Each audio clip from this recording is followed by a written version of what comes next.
ഗുരുർബ്രഹ്മ ഗുരുർവിഷ്ണു ഗുരുർദേവോ മഹേശ്വര ഗുരു സാക്ഷാത് പരബ്രഹ്മ തസ്മൈ ശ്രീ ഗുരവേ നമഃ. ഇന്ന് ഗുരുപൂർണിമയാണ്. ഗുരുവിനെ വന്ദിക്കുക, ഗുരുവിൻ്റെ അനുഗ്രഹം വായിക്കുക, ഗുരുവിന് പാദനമസ്കാരം ചെയ്യുക തുടങ്ങിയൊക്കെ തന്നെ നമ്മുടെ ഭാരതീയ സംസ്കാരത്തിൻ്റെ ഭാഗമാണ്. മാതാപിതാ ഗുരു ദൈവം എന്നും പറയുന്നു. അച്ഛനും അമ്മയും ഗുരുവും ദൈവതുല്യരാണ് എന്ന് പറയും. ഗുരുവിൻ്റെ മുഖ്യമായ കർത്തവ്യം അറിവ് പകർന്നു നൽകുക എന്നതാണ്. നമ്മൾ ജനിച്ചു കഴിഞ്ഞാൽ നമുക്ക് അറിവ് എങ്ങനെ ഉണ്ടാവുന്നു? ഓരോ മേഖലകളിലുമുള്ള അറിവ് നമുക്ക് എങ്ങനെയാണ് ഉണ്ടാവുന്നത്? ആദ്യം അമ്മയിൽ നിന്നും, പിന്നീട് അച്ഛനിൽ നിന്നും, പിന്നെ നമ്മുടെ കുടുംബത്തിൽ നിന്നും, സുഹൃത്തുക്കളിൽ നിന്നും, അങ്ങനെയാണ് കുട്ടികൾ അറിവുകൾ നേടിക്കൊണ്ടുവരുന്നത്. അത് കഴിഞ്ഞ് വിദ്യാലയങ്ങളിൽ പോകുന്നു. അവിടെ അധ്യാപകരാണ് അറിവുകൾ പകർന്നു നൽകുന്നത്. അങ്ങനെ അത് കഴിഞ്ഞതിന് ശേഷം നമ്മൾ ഒരു ജോലിക്ക് പ്രവേശിച്ചു കഴിഞ്ഞാൽ പിന്നെ ലോകം എന്താണ്, അതെങ്ങനെയാണ്, ജീവിതത്തിൻ്റെ ലക്ഷ്യം എന്താണ് തുടങ്ങിയവയൊക്കെ നമ്മൾ ചിന്തിച്ചുകൊണ്ടിരിക്കും. അപ്പോഴൊക്കെ ജീവിതത്തിലെ ലക്ഷ്യം എന്താണ് എന്ന് മനസ്സിലാക്കിയെടുക്കുകയും ആ ലക്ഷ്യത്തിലേക്ക് എങ്ങനെ പോകണം എന്നതിനെപ്പറ്റി നമുക്ക് വഴികാട്ടിയായിട്ടും ഗുരു ഉണ്ടായിരിക്കും. അതിന് ആത്മീയ ഗുരു എന്ന് പറയും. ആ ഗുരു അങ്ങനെയാണ് നമ്മുടെ ഈ സമ്പ്രദായം, ഗുരുകുല സമ്പ്രദായം അങ്ങനെയാണ്. അപ്പോൾ വ്യാസമഹർഷിയെ വന്ദിക്കുക എന്നതാണ് ഗുരുപൂർണിമ എന്ന് പറയുന്നത്. വ്യാസ പൂർണിമ എന്നും പറയാറുണ്ട്. വേദവ്യാസ മഹർഷി ഭാരത സംസ്കാരത്തിന് വേണ്ടി ചെയ്ത സേവനം വളരെ വലുതാണ്.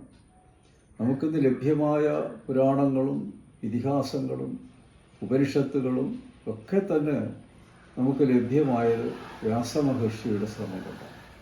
അദ്ദേഹം എല്ലാം തന്നെ രേഖപ്പെടുത്തി നമുക്ക് തലമുറകളായിട്ട് കൈമാറാനുള്ളൊരു സൗകര്യം ചെയ്തു തന്നു എന്നുള്ളതാണ്. അപ്പോൾ അത് അദ്ദേഹം അങ്ങനെ ഒരു ചിന്ത അദ്ദേഹത്തിന് ഉണ്ടായിരുന്നില്ലെങ്കിൽ നമുക്കൊരിക്കലും വളരെ വിലപ്പെട്ട നമ്മുടെ പുരാണങ്ങളും ഇതിഹാസങ്ങളും ഉപനിഷത്തുകളും വേദാന്തങ്ങളും ഒന്നും തന്നെ നമുക്ക് ലഭിക്കുകയില്ല. അതാണ് അദ്ദേഹത്തോടുള്ള നമ്മുടെ കടപ്പാട്. അദ്ദേഹമാണ് എങ്ങനെയാണ് ധാർമ്മിക ജീവിതം നയിക്കേണ്ടതെന്നും അധർമ്മം ചെയ്തു കഴിഞ്ഞാൽ എന്തായിരിക്കും അതിൻ്റെ അനന്തരഫലം എന്നുള്ളതും ഒക്കെ കഥകളിലൂടെയും പല സംഭവങ്ങളിലൂടെയും ഒക്കെ നമുക്ക് പുരാണങ്ങളിലൂടെ ഇതിഹാസങ്ങളിലൂടെയൊക്കെ വിവരിച്ചു തന്നു. അദ്ദേഹമാണ് വാസ്തവത്തിൽ നമുക്ക് അറിവിൻ്റെ വെളിച്ചം നമുക്ക് നൽകിയത്. ഗു എന്ന വാക്കിൻ്റെ അർത്ഥം അന്ധകാരം എന്നാണ്. രു എന്നാൽ അതിനെ നിരോധിക്കുക എന്നുള്ളതാണ്. അന്ധകാരത്തെ അകറ്റുക. അതാരാണ് അകറ്റുന്നത്? ആ വ്യക്തിയാണ് ഗുരു എന്ന് പറയുന്നത്. അന്ധകാരം എന്ന് പറയുന്നത് അറിവില്ലായ്മയാണ്. അറിവില്ലായ്മ വാസ്തവത്തിൽ അന്ധകാരം തന്നെയാണ്. ഒന്നും അറിയില്ലല്ലോ, എന്താ ചെയ്യേണ്ടതല്ലോ ഒന്നും നമുക്കറിയാതിരിക്കുന്ന ഒരവസ്ഥ. അത് തന്നെയാണ് ഇവിടെ അന്ധകാരം എന്ന് പറയാൻ കാരണം. അറിവില്ലായ്മയാണ്, അജ്ഞാനമാണ്, അജ്ഞതയാണ് എന്നൊക്കെ നമ്മൾ അതിനെപ്പറ്റി പറയാറുണ്ട്.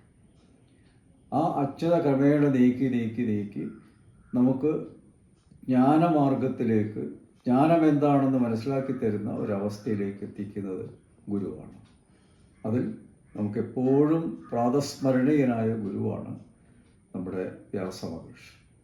കേരളീയരെ സംബന്ധിച്ചിടത്തോളം നമ്മുടെ തുഞ്ചത്തെഴുത്തച്ഛനാണ് നമ്മുടെ ഗുരു എന്ന് പറയാൻ സാധിക്കുന്നത്. കാരണം അദ്ദേഹം നമുക്കുടെ ഭാഷയ്ക്ക് ഒരു നല്ല രീതിയിൽ ആ ഭാഷയെ ചിട്ടപ്പെടുത്തി തമിഴിൻ്റെ സ്വാധീനത്തിൽ നിന്ന് മലയാളത്തെ വിമുക്തമാക്കി അങ്ങനെ ഒരു മനോഹരമായ ഒരു ഭാഷ നമുക്ക് നൽകി.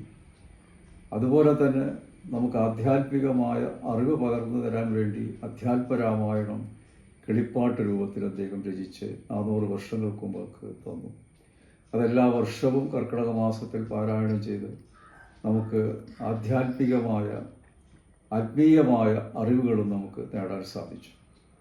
സാഹിത്യത്തിലുള്ള താല്പര്യമൊക്കെ തന്നെ ആ രാമായണ പാരായണത്തിൽ നിന്നാണ് ലഭിച്ചിരിക്കുന്നത്. അപ്പോൾ അദ്ദേഹത്തെയും നമ്മൾ സ്മരിക്കേണ്ട ഒരു ദിവസം കൂടിയാണ് ഈ ഗുരുപൂർണിമ ദിവസം. പിന്നെ അച്ഛനമ്മമാരെയും നിത്യവും നമ്മൾ ബഹുമാനിക്കേണ്ടതാണ്.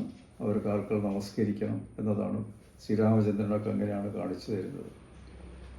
അവരുടെ ഉപദേശം നമ്മൾ സ്വീകരിക്കണം, അവരെ ധിക്കരിക്കരുത്, അവരെ അവഹേളിക്കരുത്. അങ്ങനെയുള്ള പല കാര്യങ്ങളും നമ്മൾ ശ്രദ്ധിക്കേണ്ടതാണ്.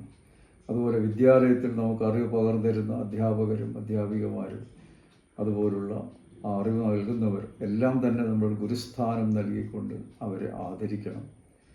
അവരോട് സംസാരിക്കുമ്പോൾ തന്നെ അതിന് ഉചിതമായ വാക്കുകൾ കൊണ്ട് സംസാരിക്കാൻ പാടുള്ളൂ.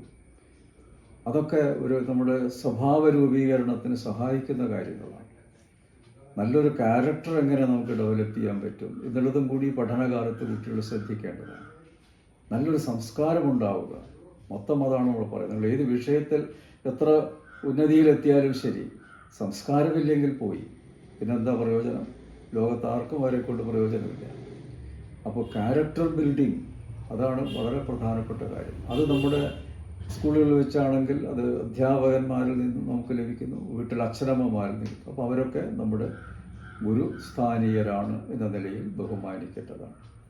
ഏതായാലും ആ ഗുരുത്വം എന്നത് നമ്മൾ നേടിയെടുക്കണം.